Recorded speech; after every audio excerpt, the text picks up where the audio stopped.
Beleza, galera? Voltamos à nossa Biologia B. Para quem estava acompanhando a nossa última aula, nós estamos trabalhando a unidade de número 13, conversando um pouquinho sobre o importante reino chamado fungi, o reino que envolve, claro, os fungos, cogumelos e afins. Para quem estava na última aula e tem boa memória, nós estamos conversando um pouquinho sobre a proposta de classificar os fungos em modos de vida. Quer dizer, biologicamente falando, se você separar em modos de vida, fica muito interessante porque dá para discutir bastante coisa. Então, essa imagenzinha que está agora aqui, o pessoal de casa também está vendo, nós estamos conversando sobre aquele desfecho do modo chamado decompositores. Claro que falar que os fungos são decompositores, de repente, é uma coisa bem óbvia, né? Porque eles, no ambiente, conseguem fazer a decomposição, a reciclagem da matéria. Só que eu lembro, e talvez também, pegando aqui os slidezinhos, que a gente viu o lado tanto positivo como negativo da decomposição.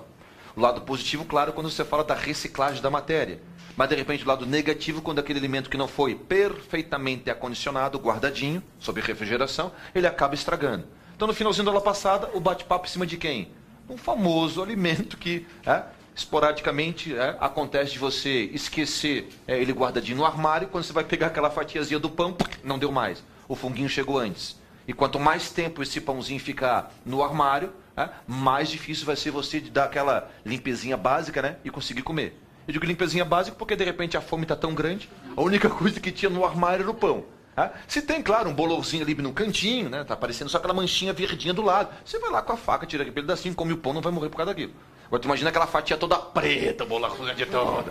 Parece que é meio difícil. Mesmo que a fome esteja apertando muito, é bem provável que só aquela imagem daquele pão com todo aquele bolor, não tem condições de comer. Senhorita?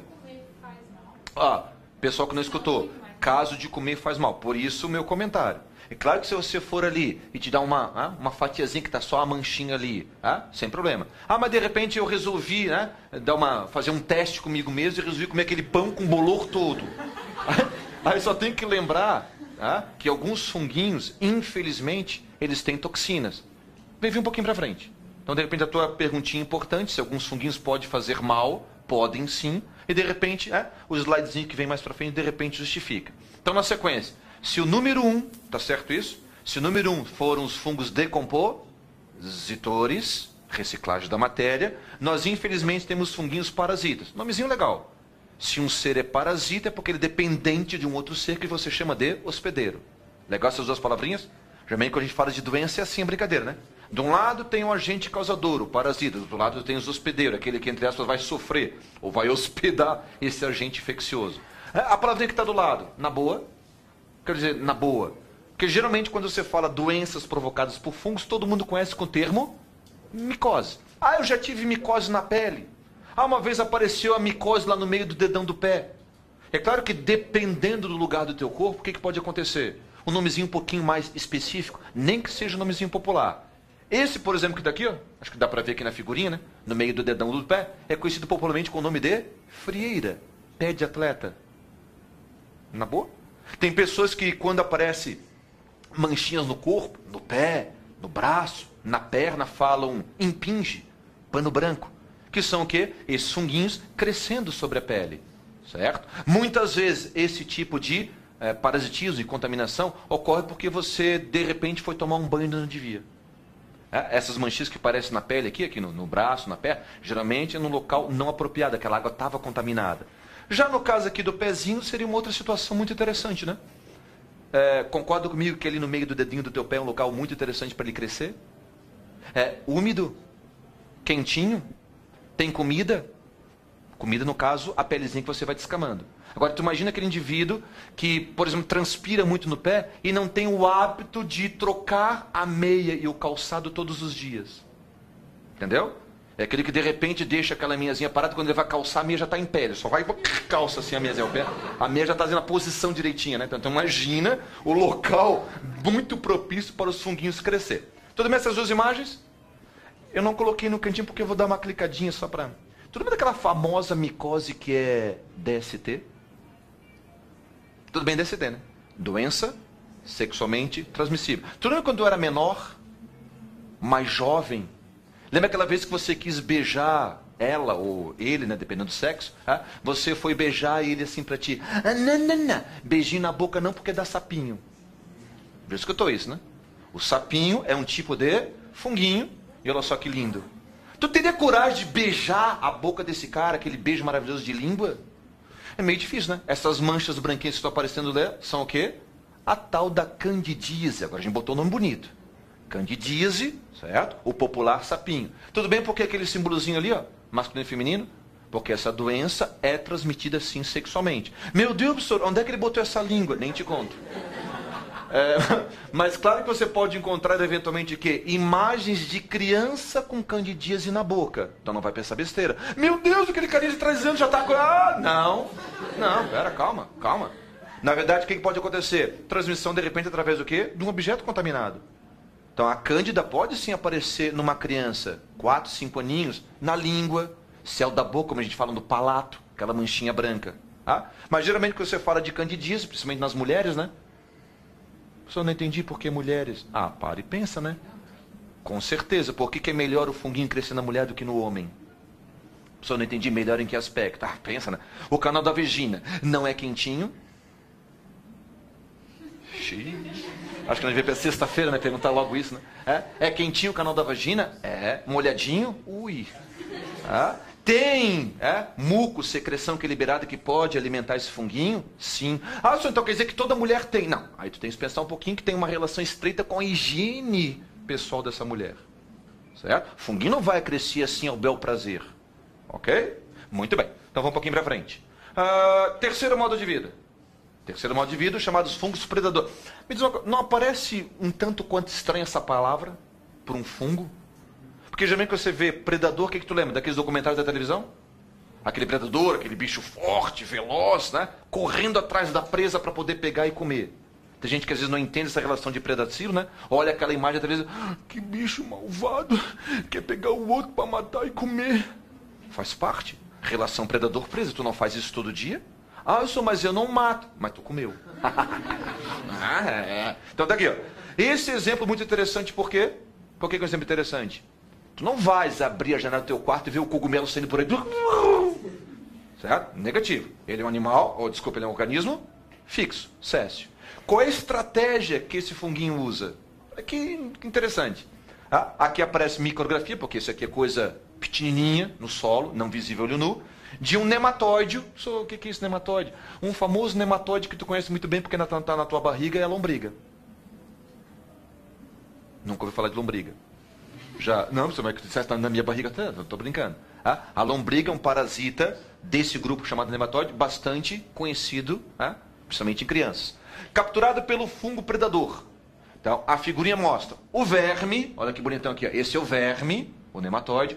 E esse fiozinho, aqui, ó, esse fiozinho é a hifa do fungo. Olha que interessante. Essa hifa, no solo, funciona como uma verdadeira armadilha. Essa hifa é formada por anéis. Consegue ver aqui esses anéisinhos aqui, ó, aqui pelo solo? Quando esse vermezinho atravessa esse anel e bate na hifa e estimula, o que acontece com essa hifa? Fecha.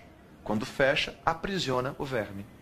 Fechou, capturou, não sai mais. Novas hifas vão começar a penetrar no corpo do verme e literalmente começar a sugar os fluidos do corpo do verme, que vai ter uma morte lenta e dolorosa. Ok?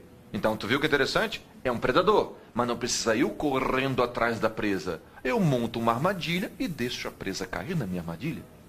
Ok? Muito bem. Um pouquinho pra frente. Quarto. Tu sabe o que é mutualismo? Relação mutualística. É uma relação que mútua de dois organismos com benefício para ambos.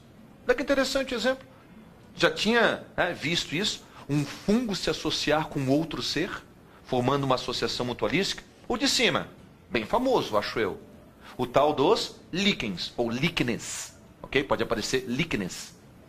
De repente, aquela imagem que está ali em cima faz você recordar sobre uma pedra, o muro da tua casa, aquele tronco de árvore bem antigo, aquelas manchinhas espalhadas, que são o quê? Líquens. Olha que eu já botei ele para ti.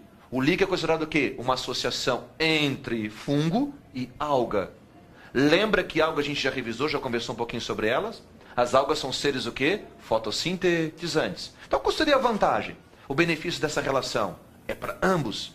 Enquanto a alguinha fazendo fotossíntese pode passar parte dos nutrientes para o funguinho, o fungo, ao contrário, faz o quê? Espalhando o seu micélio, absorve água, absorve minerais e pode passar para quem? Para a alguinha.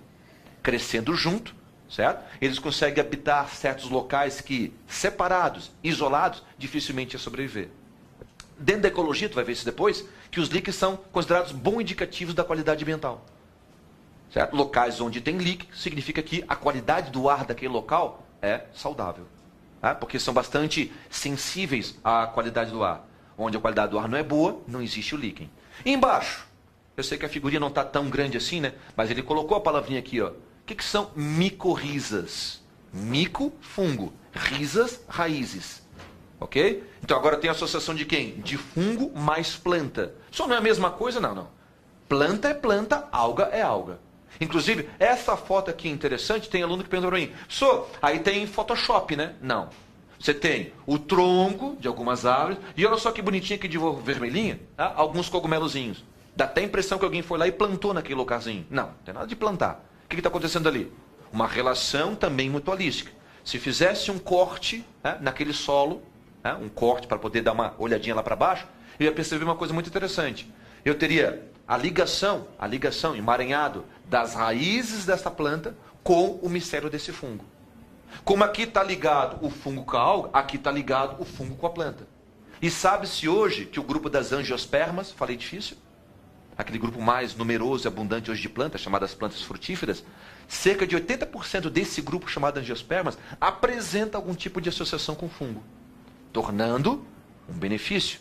O crescimento, por exemplo, dessa planta é melhor, o desenvolvimento dela, quando for uma planta ligada à agricultura, uma planta que a gente utiliza na nossa alimentação, o crescimento dela é favorecido, cresce mais rápido, quando está a presença do funguinho junto. Interessante, curioso. Ok? Então, o quarto grupinho. Gente, com esse quarto grupinho, fechou essa minha proposta de separar, de classificar os fungos de acordo com o modo de vida. Decompositores, parasitas, predadores e mutualísticos. Para então a gente fechar esse nosso bate-papo de fungo, eu resolvi colocar uma coisinha aqui também bacana, interessante. Pensando agora na importância econômica. Claro que de repente está ligado à parte da decomposição, mas um pouquinho mais de exemplo. Na indústria farmacêutica, por quê? Historicamente falando, o primeiro antibiótico criado por nós humanos teve a ajuda de quem? De um fungo. E por que esse antibiótico foi chamado de penicilina? Porque o fungo, de onde se extraiu a matéria-prima para fazer esse medicamento, é um fungo chamado Penicillium. Que está ali a imagem assim à tua direita, ele em microscopia. Na época, início do século passado, isso foi muito importante porque duas famosas doenças bacterianas sexualmente transmissíveis foram combatidas com o uso desse antibiótico. Sífilis e gonorreia.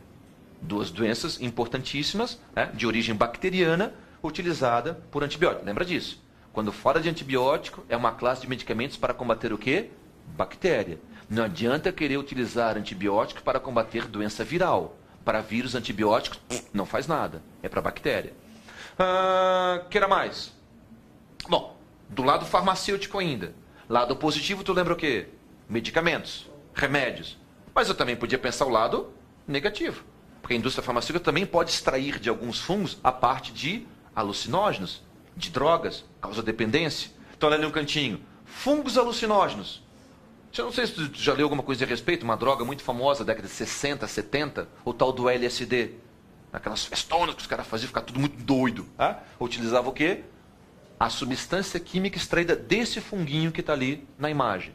Esse funguinho ele é um parasita do centeio. Tudo bem, centeio? A planta parecida com trigo. Esse funguinho parasita essa planta. Retirando-se esse fungo dessa plantinha, se extrai a substância, a matéria-prima para fazer essa droga poderosa chamada LSD. A tua perguntinha agora há pouco, eu acho que responde o que está agora aqui embaixo. Todo e qualquer cogumelo eu posso utilizar na alimentação? Nem pensar, porque alguns são extremamente tóxicos. O exemplo que ele botou é bonitinho. É bonitinho. O chapeuzinho aqui de cor vermelhinha, com as manchinhas branquinhas, de repente vai lembrar do desenhozinho dos Smurfs. Só que esse cogumelozinho aqui é extremamente tóxico. Uma pequena quantidade dele pode matar uma pessoa. Então, não conhecendo e comendo esse cogumelozinho, a intoxicação pode ser tão perigosa que ele é letal. Ok? Very good. Professor, e o cogumelozinho? Não apareceu aqui, né? Mas tem aluno que perguntou para mim, professor, e o cogumelozinho para fazer o chazinho? Aquele chamado cogumelo do esterco. Tá? Onde se extrai, então, desse cogumelozinho, o princípio ativo para preparar o chazinho para ficar muito doido. Só tem que tomar cuidado, né? Tem que tomar cuidado quando faz a utilização desse tipo de cogumelo de substâncias químicas. Tem que tomar cuidado para não fazer uma viagem sem volta, né? Tem que ficar muito doidão, mas depois voltar à condição inicial, né? Mas não ficar doido e não voltar mais. Para fechar aqui, ó. Tudo bem, fermentação? Não é a primeira vez que a gente fala fermentação. A importância das bactérias na fermentação. Lembra aquele nosso bate-papo aquela vez sobre o iogurtezinho? Fermentação láctica, iogurte, derivados. Aqui você tem fermentação alcoólica dos fungos. E qual é o famoso? Qual é o famoso fungo que faz isso? É aquele exemplo de fungo microscópico, unicelular, conhecido popularmente como fermento. A dona de casa conhece pelo nome fermento. Só que tem que tomar cuidado, né? Na biologia não vai chamar assim. Ah, que legal, vem cá, fermento. Não. O nome do fungo é levedura. O conhecido fermento biológico. Então, você vai no supermercado, comprar aquele fermentozinho biológico e utilizar para a preparação do pão, tu está usando a fermentação desse funguinho. Que, por sinal, deixa a dona de casa bastante contente, né? Vai lá, prepara toda a massa, coloca o fermento e deixa descansar. Depois de alguns minutinhos, quando ela voltar e tirar aquele paninho que ele colocou em cima da vasilha, aquela massa está com triplo, quádruplo do tamanho. Cresceu por quê? Pela ação da fermentação, esse fungozinho produzir o quê? Bolhas de CO2, ar, que fica impregnada nessa massa. Consequentemente, essa massa cresce. Mas ali apareceu alcoólica. Beleza. É claro que esses também são importantes não só na fabricação de alimentos, mas também de bebidas. Só que quando você colocar essa massa do pão para assar no forno, o que acontece com esse álcool? Evapora e vai embora. O que interessa para ti no pão é essas bolhas de CO2 que ficam no meio da massa para fazer com que essa massa cresça, desenvolva-se. Não é um famoso? Esse aqui tu não precisa de fermentação. Esse aqui tu entra no supermercado e compra já aquele potinho já ali prontinho. O tal do champignon. Você, sei lá, prepara, corta, serve do jeito que tu quiser. De repente aquele molhozinho mais incrementado para o estrogonofe, em cima do macarrão, tu bota o champignon. E esse aqui? Olha que curioso. Um indivíduo que não sabe é capaz de falar uma besteira quando ele está no supermercado. Né? Meu Deus, os caras colocaram um pedaço de queijo podre para vender. Que podre, pô. É que além da participação de bactérias na fermentação lática, eu posso ter a presença, a colaboração de quem? De alguns funguinhos. Então, alguns queijos mais fortes, com aquele aroma, com aquele gosto mais acentuado, como o camembert ou queijo roquefort, a presença de funguinhos no meio ali do queijo faz parte da brincadeira. Não é que ele está podre, não. Ok? Muito bem. Gente, esse aqui seria então o slidezinho para fechar a nossa revisão, o nosso bate-papo sobre os fungos. Relações fisiológicas, relações evolutivas. Quais são os principais grupos que você separa hoje os fungos? Não sei se tu percebeu que a ideia aqui é construir um cladograma evolutivo mostrando a relação de parentesco entre os grupos. Então, na base aqui dessa árvore que vai ser montada, você tem características importantes que marcam o grupo dos fungos. Parede celular, tudo bem, planta também tem. Só que na planta é celulose, no fungo é quitina. Absorção de nutrientes do meio. Os fungos são heterócitos, mas eu me lembro que eu brinquei contigo no ano passado. Você vai encontrar um cogumelo abrindo a boca e botando o alimento para dentro? Não. Digestão extracorpórea, com uma variedade muito grande de enzimas digestivas. Hifas, como substituto de célula. Conjunto de hifas, micélio. E reprodução, utilizando o quê? Esporos. Que através da ajuda, por exemplo, do vento, esses esporos são liberados para longe e podem germinar. Considerado um grupo primitivo ainda de funguinhos, porque eles têm a presença de flagelos. Por isso que ele foi para cá e disse perda de flagelo. Esses aqui são tipicamente aquáticos. Dotados de flagelo, eu preciso do ambiente úmido. Porque se eu tenho flagelo e não tenho água, eu morro no seco. Então, flagelozinho utilizados para a sua locomoção. Então tem aluno que fala para mim, é verdade, professor, um dia no meu aquário morreu o peixinho, e eu fui ver alguns dias depois e ele estava com aquela manchinha toda branca por cima. Fungo. Dentro da água, o funguinho está fazendo decomposição daquele peixinho que morreu. Perdeu o flagelo, mas o tipo de esporo é o zigósporo. Então eu pertenço ao grupo dos zigomicetos. Olhando aqui a figurinha, não sei se tu lembra do primeiro slide da aula de hoje. O exemplo famoso de zigomicetos é o quê? O bolor. O funguinho que cresce em cima daquele pão que está estragando. Se por acaso o nosso querido funguinho tiver um corpo de frutificação, um local específico onde os esporos são fabricados, e no caso aqui o esporo é o ascósporo, eu pertenço ao grupo dos ascomicetos. Ascomicetos como, por exemplo, a levedura. Ascomicetos como, por exemplo, a trufa, aquele importante cogumelo, aquele importante fungo que cresce no subsolo, e para nós aqui no Brasil é considerado o quê? Chique, né? Porque é um produto importado, tem que ter, né, para comprar. E se por acaso o esporo é do tipo basidiósporo, ficou ali dentro do cantinho direito, acho eu, né? O mais famoso e conhecido grupo de fungos, os chamados basidiomicetos. Todo e qualquer funguinho que tem aquele formato de chapeuzinho, parece o guarda-chuvinho. Então, por exemplo, o nosso famoso champignon, que apareceu agora há pouco aqui na foto, seria considerado o quê? Um basidiomiceto. Perfeito, senhorita? Isso, lembra que eu falei agora há pouco. Tá? A classificação, né, dessa proposta aqui é uma das classificações que existe. A classificação do fungo é um pouquinho complicada e dependendo do livro, muda um pouquinho de grupo para grupo. Tá? Essa aqui é uma das mais aceitas. Se você pegar, vou até te pedir um favorzinho. Se você quiser guardar a classificação de fungo, pega esses três que estão aqui para o cantinho. Esquece um pouco esse aqui e pega esses três que estão aqui. Ó. Os três famosos são zigomicetos, ascomicetos e basidiomicetos. Os três importantíssimos grupos dentro dos funguinhos. Tá? Esse importante reino que a gente está fechando agora. Aqui ele fala então próxima aula, tá? Mas deixa eu só aproveitar que a gente tem mais um bocadinho aqui, ó, que eu já vou fazer a propagandinha, claro. Óbvio, nosso tempo é curto, então a gente tem que aproveitar bem, para colocar já a ideia do nosso próximo grupo aqui para revisar. Se o nosso computadorzinho abrir.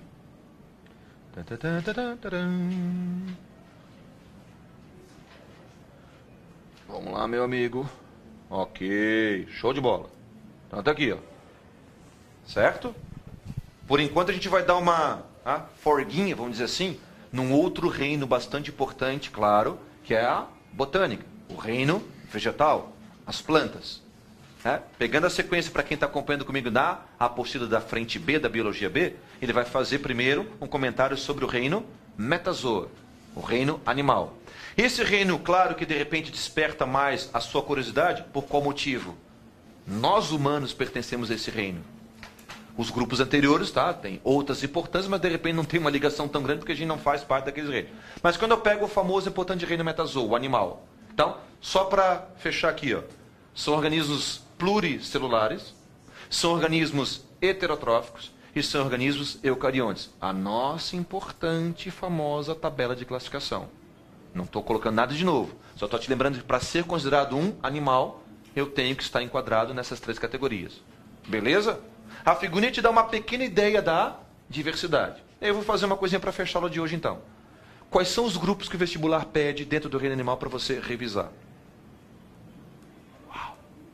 Te ajudo. Os poríferos, que são as esponjas. Os quinidários, que são as águas-vivas. Os plateumintos, como os vermes importantes de causa doença, como a tênia. Os nematóides, que apareceu agora há pouco ali a figurinha, se tu lembrasse da lombriga. Os anelídeos, como a minhoca. Os moluscos, como a lula e o polvo. Os artrópodes, que é o maior grupo que existe. Artrópodes entre insetos, entre os crustáceos, os aracnídeos. O oitavo, que são os equinodermos, que só existe no mar. Como é que é? Só no mar. Então você vai lembrar da estrela do mar, do ouriço do mar. E o nono e último filho, que são os cordados, o grupo ao qual nós pertencemos. Viu que não é pouca coisa? Então, dentro do vestibular, o que é pedido para o aluno? A caracterização dos 9 principais filos do reino animal. Próxima aula, a gente começa a conversar um pouquinho do primeiro. Valeu? Até a próxima, gente.